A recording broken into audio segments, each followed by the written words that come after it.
In this film, we're going to explain how your body processes the food you eat in order to provide all your body cells with the energy they need. And also what happens when you have diabetes and this system doesn't work properly. When you eat food that contains carbohydrate, it's broken down in the stomach and digestive system into glucose, which is a type of sugar. We need glucose from food because that's what gives us energy. Carbohydrate-containing foods are things like starchy foods, sugary foods, milk and some dairy products, and fruit. This glucose then moves into the bloodstream, and the body detects that the blood glucose level is rising. In response to that, the pancreas, which is a little gland that sits just underneath the stomach, starts to release a hormone called insulin. And it's insulin that helps our body get the energy from the food we eat. The bloodstream then takes the glucose and the insulin to every cell in our body that needs it. To make this easier to understand, let's look at muscle cells.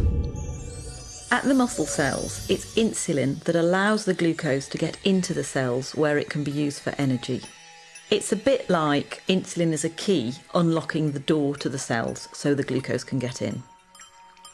That way, the blood glucose level starts to drop. But the blood glucose level can be topped up at any point by the liver releasing extra glucose that it has stored. The blood glucose rises again, and again the pancreas produces more insulin to move with that glucose through the bloodstream to the muscle cells, open the doors and let the glucose in. The body functions best with the blood glucose at an optimum level. It doesn't like it if the blood glucose rises too high. Normally, there's a cycle within the body which balances out the glucose and the insulin level, and this is achieved by the food you eat, the pancreas, and the liver. However, in some people, the system doesn't work properly and they develop diabetes. There are two main types of diabetes, type 1 and type 2. In type 1 diabetes, the body isn't making any insulin at all. This is because of an autoimmune response whereby the body has destroyed the insulin-producing cells in the pancreas.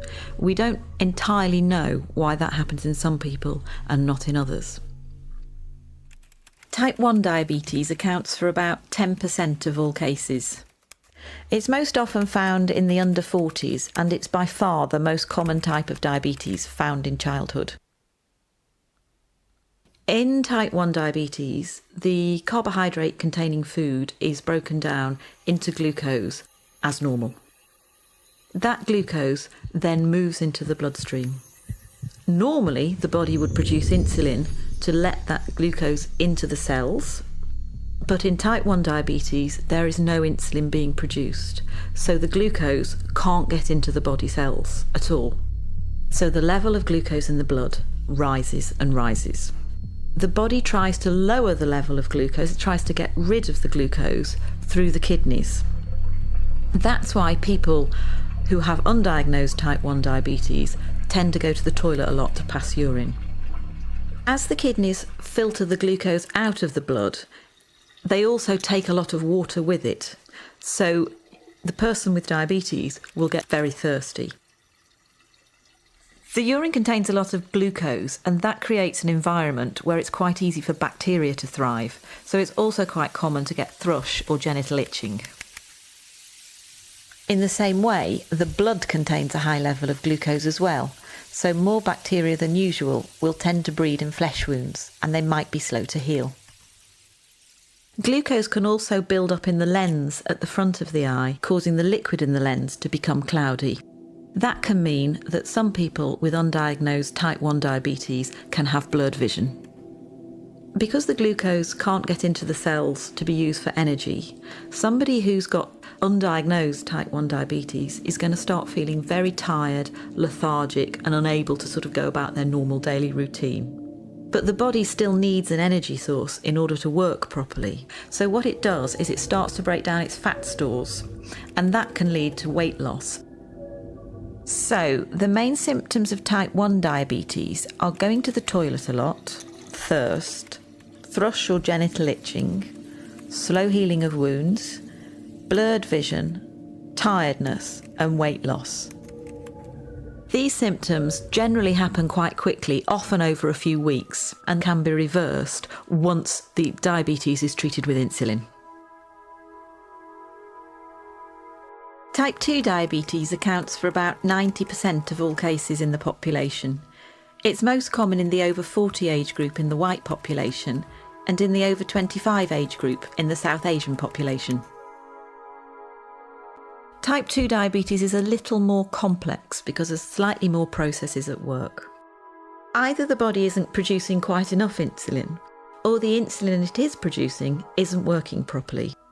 That can be due to being overweight because a build-up of fat can stop insulin doing its job properly, but it can also happen in people of a healthy weight. So in type 2 diabetes, the carbohydrate containing food is broken down into glucose in the stomach and digestive system as normal. That glucose then moves into the bloodstream. The pancreas starts to produce insulin, which moves with the glucose through the bloodstream to all the body cells which need glucose for energy. However, the glucose can't always get into the cells because the locks to the cell doors have become furred up with fat deposits. That means that the insulin can't open the cell doors properly. So the level of glucose in the blood continues to rise.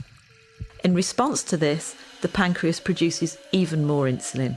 So the blood glucose levels continue to rise and the insulin levels continue to rise.